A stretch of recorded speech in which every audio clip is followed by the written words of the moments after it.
You've never once walked into a supermarket and made the decisions you thought you made.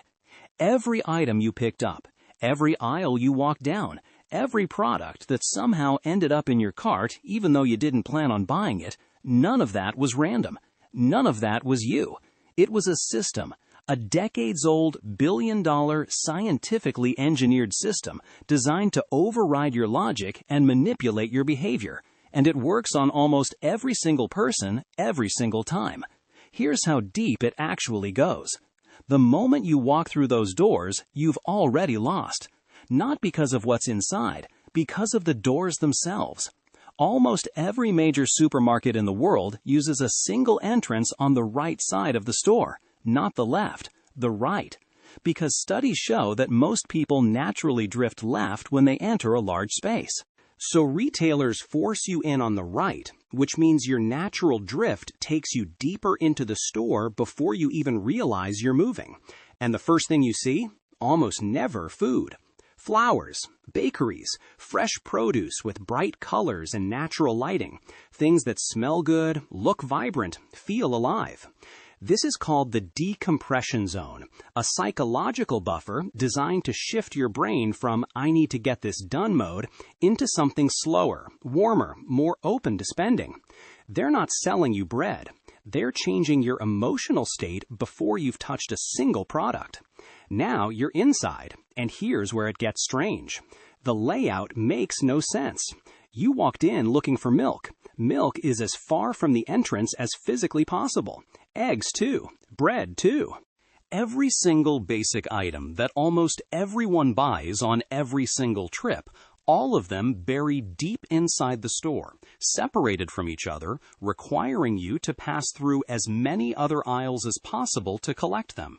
This is not an accident. This is architecture. The longer you spend inside a store, the more you buy. That's not an opinion. It's been measured thousands of times. Every additional minute you spend in a supermarket increases your spending by a predictable, consistent percentage. So the store's entire physical layout is engineered to make your trip as long as possible without you feeling like you're wasting time. You think you're just grabbing milk. You're actually being guided through a carefully designed maze. But the real manipulation, it happens at eye level. Look at any supermarket shelf. The products at eye level, right where your gaze naturally falls, are never the cheapest option. They're never the store brand. They're the products with the highest profit margin. The items that make the store the most money sit exactly where your eyes go without thinking. The cheaper alternatives, they're at the bottom, near the floor, where you'd have to bend down, slow down, actively choose to look. Most people don't. Most people grab what they see first. Now here's the part that makes this even more unsettling. Eye level is different for children. Supermarkets have studied this. Products placed at a child's eye level, about 3 feet off the ground, are specifically chosen to be the ones children will ask for. Brightly colored cereal boxes, candy, character-branded snacks, placed exactly where a child's eyes land while sitting in a shopping cart. The store isn't just manipulating you. It's using your child to manipulate you. You've probably noticed the music. Most supermarkets play slow, soft background music, not because it's pleasant, because slow music makes you walk slower. And when you walk slower, you spend more time in front of products, more time looking, more time making impulse decisions. Studies have shown that simply slowing the tempo of in-store music increases sales by over 30%. The volume matters too. Louder music makes you move faster and buy more drinks. Softer music makes you browse longer and buy more overall. They're not playing music because they care about your shopping experience. They're playing music because they've measured exactly how it changes your behavior and they've optimized it. Then there's the lighting. The produce section is bathed in a specific wavelength of light that makes fruits and vegetables look more vibrant, more fresh, more saturated than they actually are. The meat section uses a slightly warmer, redder light that makes meat look fresher and more appetizing. Even the bakery lighting is calibrated to make bread look more golden, more warm, more recently baked. This isn't subtle. It's not an aesthetic choice. It's a direct manipulation of your visual perception designed to make food look better than it is at the exact moment you're deciding whether to buy it. You're not seeing the food. You're seeing a curated version of the food that's been engineered to trigger appetite. Now let's talk about pricing, because this is where it gets genuinely psychological. $3.99 feels meaningfully cheaper than $4. 0. You know this intellectually. You know the difference is 1 cent. And yet every single time you see a price ending in 0.99, your brain encodes it as closer to $3 than to $4. This is called left-digit anchoring. Your brain reads numbers from left to right, and the first digit it sees sets the psychological frame. Supermarkets have known this for decades. It's why almost nothing is priced in round numbers. But there's a newer trick that's even more effective. Have you ever noticed that some premium products are priced in round numbers? A high-end olive oil priced at exactly $12 instead of $11.99. This is intentional. Research shows that round numbers are perceived as more trustworthy, more premium, more confident.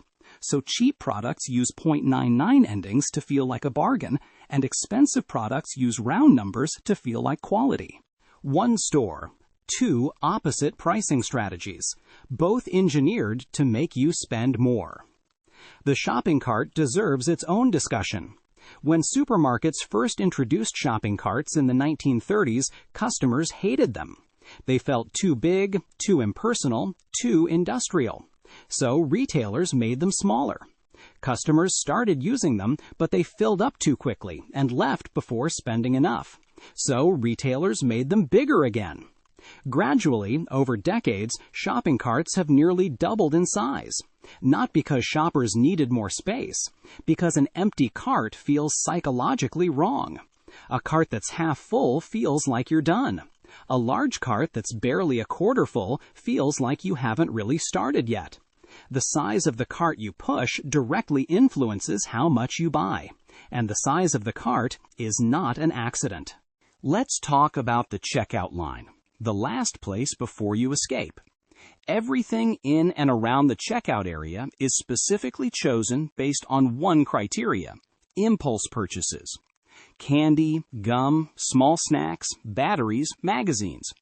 Items under a certain price point that your brain doesn't bother to evaluate seriously because the cost feels trivial.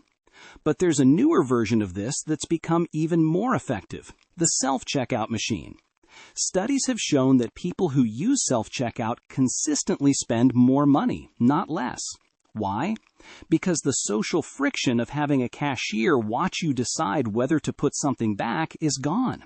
Nobody's watching. There's no judgment. So the small voice that might have said, "Do I really need this?" gets quieter, and you keep more of what you grabbed.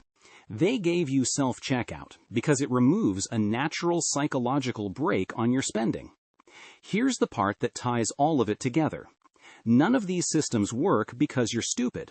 They work because they're designed to exploit the parts of your brain that make decisions before your conscious mind gets involved. The drift toward the right, the response to music tempo, the visual anchoring on eye-level products, the discomfort of a half-empty cart.